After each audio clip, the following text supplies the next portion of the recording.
Ka Geological Survey of India, Kathanch Tela Migi, Club Pynjur, Yakijing Mu, and Bniah, Yaki Marpoh, Khyndew, Hakalinki Benta, Jylla, Kabapin Pawgajing Kermen, Kabakrown, Kabenta, Ubok side, Umotion, but Kiwaki Marpoh, Khyndew, Kiba Jinjar Banyo.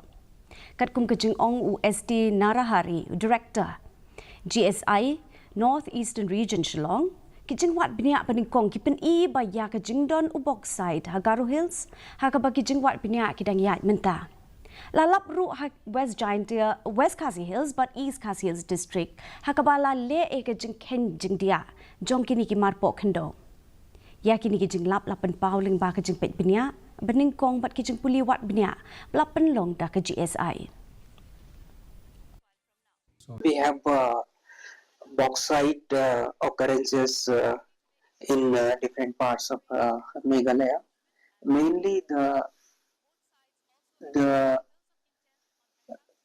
potential zones are located in West KHASI Hills and East KHASI Hills districts, where we have done resource estimation. Mentangin pet ya ka jing long